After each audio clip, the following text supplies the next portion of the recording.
Welcome, everybody, to another episode of the Preeminent Producer Podcast. This is part two in a two-part series where last week I asked the coaches to share a time about a difficult time, an obstacle that they faced on their journey of preeminence. And last week we heard from Rick Gregson, and today we are going to be hearing from Christian Wright, who's going to be sharing what we're calling the gut punch story. And we're also going to be hearing from our other coach, Matt Starkey. So let's dive in and hear what they have to say. Are you a commercial insurance producer struggling to stand out from the competition? Do you find it challenging to grow your book of business and create a fulfilling career?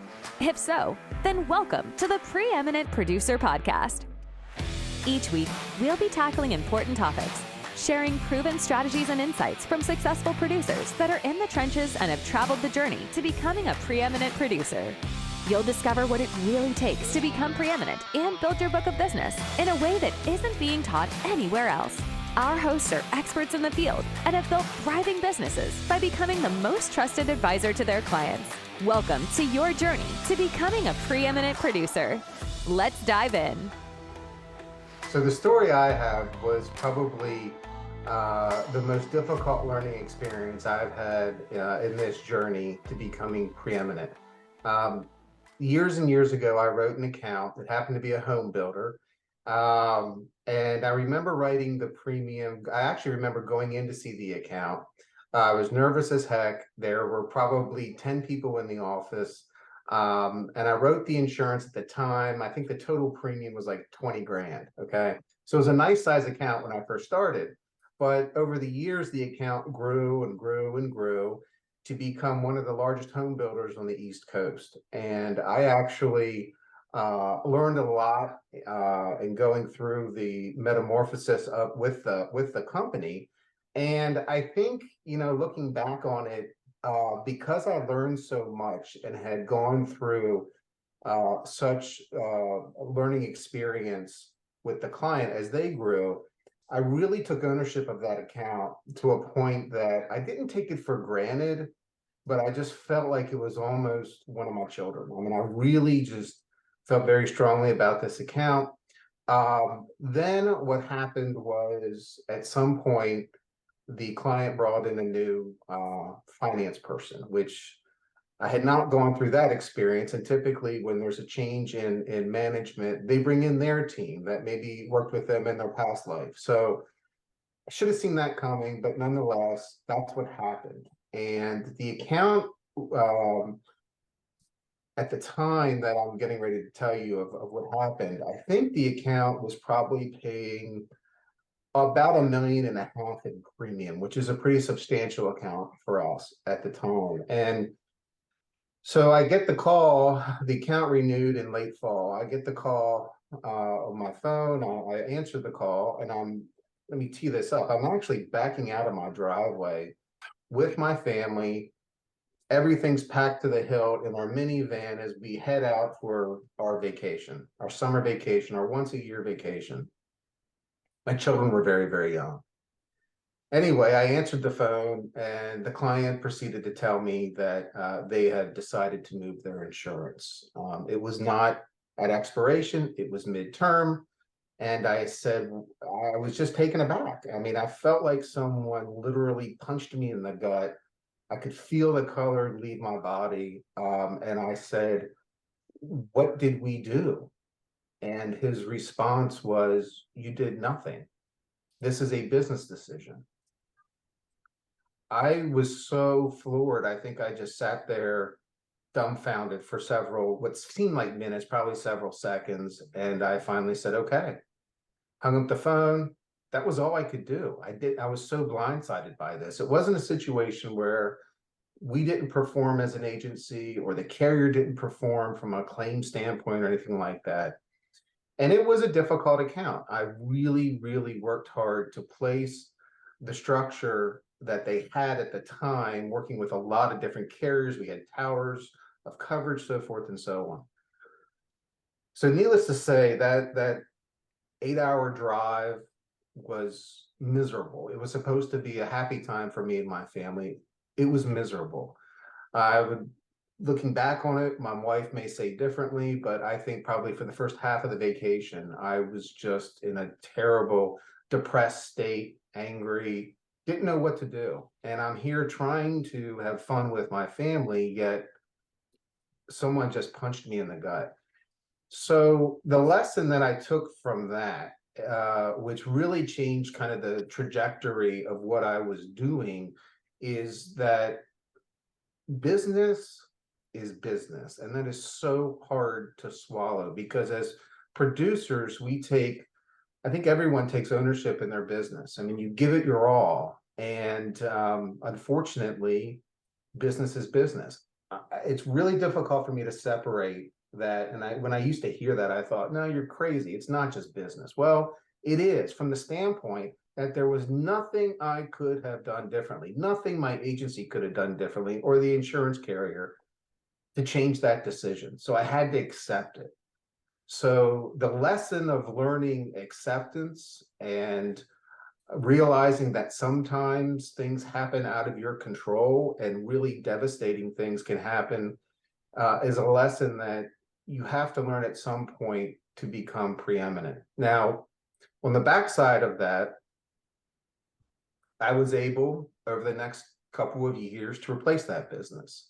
I happened to turn that bad situation into something that I found some positivity in. And I just, when I got back from vacation, put my nose to the grindstone, and I just went crazy with calling accounts, really trying to focus on what we were good at. And I was able to replace that business. And looking back on it now, I can say that account, while it was a large account to us and one that I took great pride in, it taught me a lot of lessons. It taught me what I just mentioned about business is business, and you're going to lose as much as you win, but you're going to lose sometimes outside of your control, to accept that and give grace to it, but to also learn that you can absolutely replace any business, and you're going to come out the other end stronger. It was a situation, as I say, where I wouldn't wish it on my competitors or my worst enemies. But the reality is we're in a business where there are winners and losers. And the deal is to be on the winning side more often than losing. But sometimes you just happen to get, a bum rap or a bad flip of the coin. So if it ever happens to anyone, just know, if I can get through it, you can. And you need to just turn that negative into a positive. Realize that it happens to everyone, and it really isn't personal. Yeah, Christian, I'm reminded of a conversation I had with, again, a stockbroker buddy of mine who was quite successful, had a large organization. And he made a point of saying, I hire high-level athletes. And I said, oh, well, the men and women who have been at high-level sports. Mm-hmm. I'm an old jock, and I thought, well, I get it, because they're competitive and they want to win and all that. He said, no, they know how to lose and recover, which you're just talking about. One of the best things in our industry is that's it. If you're a jock, you need to learn, you need to have a little bit of amnesia and you certainly want to learn from your mistakes, but you need to put it behind you very quickly, never repeat it, and learn how to recover from defeat, which you did. Yeah. I really just made up my mind after that, Rick, that, we're going to be better and stronger. And that's not trite. I mean, I really sat down with my team and said, okay, we just lost a big account. Of course, I saw the color come out of their faces or drain from their faces. And it was like, but we can get through this. And that's not BS. If we're preeminent, if we're going to be the best, we're going to do this and we're going to be better. We don't need them. If they do not depend on us for what we do, we need to find people that do. And you're right. It's a hard thing to lose, but you can't win without losing. So. Wow. Christian, that when you were telling that story, and I think you said it was like getting it punched in the gut or whatever, I could literally, I'm sure Rick, I could literally feel that, because I've been there. And I had something not quite as dramatic happen to me once.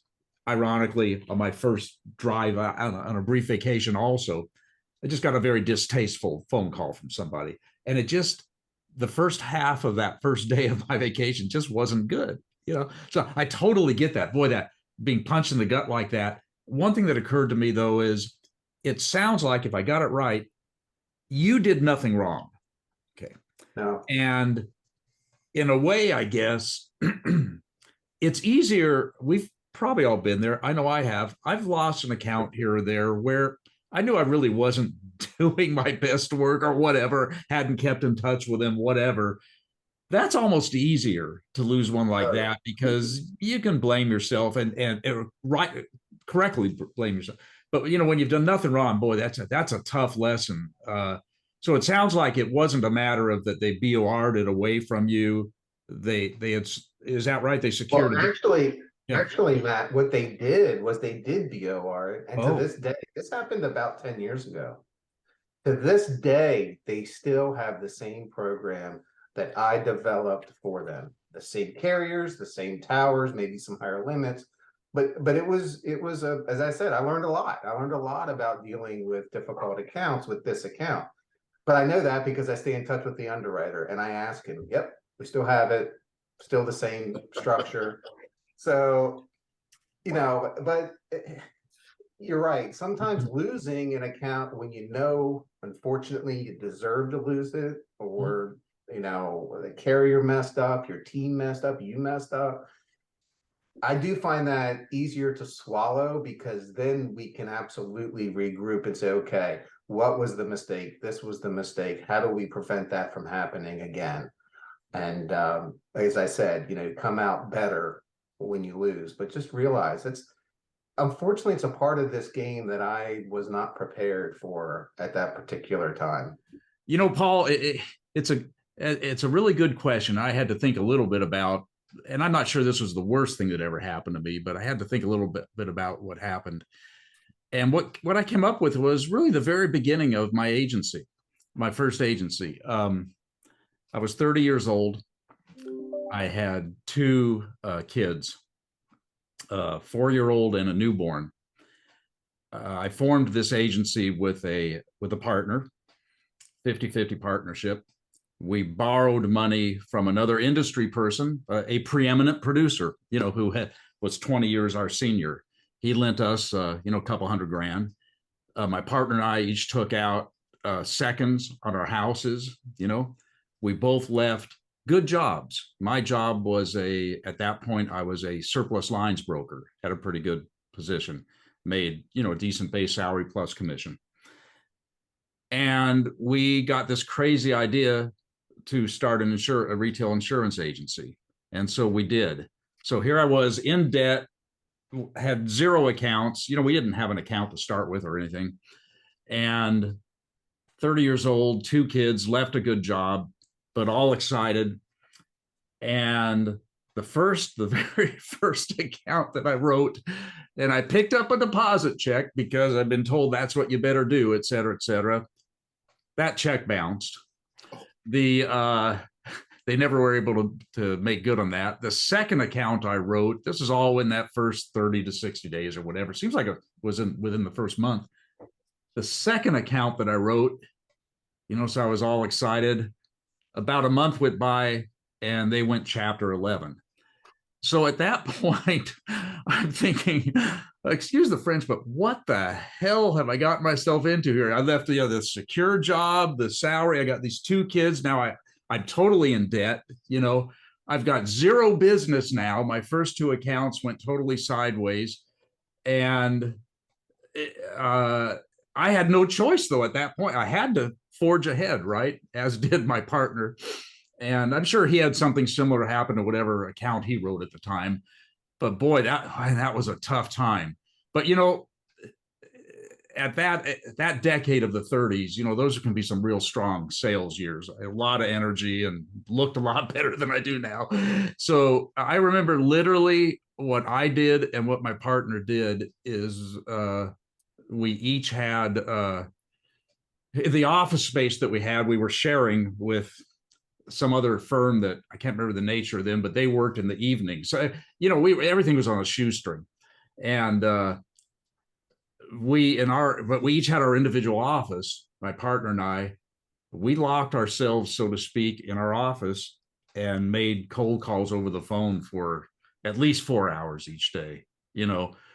We I'd like to say that we instructed our staff not to interrupt us, but we had no staff. It was just my partner and I. We were the CSR, the bookkeeper. It's just the whole thing at first, And I guess I don't know if the lesson or whatever I learned from that, maybe it's twofold or multifold. One, yeah, bad things are going to happen. And it was almost better to have those bad things early on in the career, maybe. Number two is you got to work at it, so we locked ourselves in our offices, like I said, and man, we just hit the phones and came up with a couple niche programs just by happenstance, and that helped. But yeah, we just worked our butts off.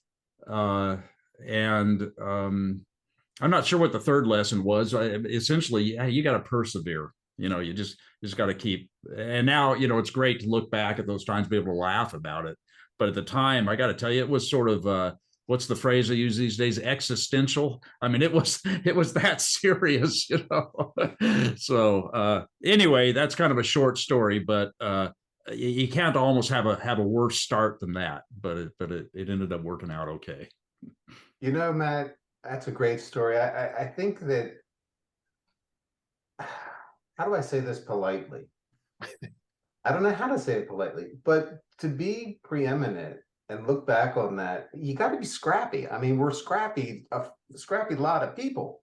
You get beat up, you gotta push. And I think that, looking back on it now and laughing about it, man, I'm sure that really just helped you as a person through not just insurance, but also just life in general, and, never giving up and moving forward. Mm-hmm. Yeah, like I've said before, this is a full contact sport. Business is a full contact sport. You're going to get knocked down. It's going to be unfair. Matt, you're going to have people bounce checks and do crazy stuff. And you're right, perseverance. You've got to persevere. Yeah, it's so true. There's that great speech by Winston Churchill that he gave to some college. Remember where he says, never give in, never give in, never give in. And yeah, it just, and sometimes it's easier said than done, but at other times out of necessity, like that situation for me, I had no choice. I was in too deep. I had to just keep going forward. Yeah. Yeah. And I will say, on the road to preeminence, although, as I think we said earlier, it's never easy, but it can become easier. And boy, I think I've said this before, man, if I'd had some coaches at that point, that would have helped get me through that maybe a little bit better, a little bit quicker. All right. Well, I'm sure those stories resonated with many, and I'm sure you also have your own stories as well. The main takeaway here is, on this journey and on this road to becoming a preeminent producer, there are going to be obstacles. There's going to be challenges. It's part of the journey. It's part of the process. And we have to ensure that we are not the ones that get discouraged, give up, and give up on our dreams in our careers. We've got to make sure we press through, push through, and say, you know what, this is just part of the process, and I'm not going to give up. I'm going to keep pushing forward, because this is not just a job, this is my career. So if you enjoyed this, if you would like more information about being coached by the coaches that you have heard today, visit us at thepreeminentproducer.com. And until next time, guys, we'll see you in the next episode of the Preeminent Producer Podcast. Thanks so much for joining us on this episode of the Preeminent Producer Podcast. If you're enjoying the show, please feel free to subscribe, rate, and leave a review wherever you listen to your podcasts. That helps others find the show, and we greatly appreciate it. Once again, thanks for joining us, and we'll catch you in the next episode of the Preeminent Producer Podcast.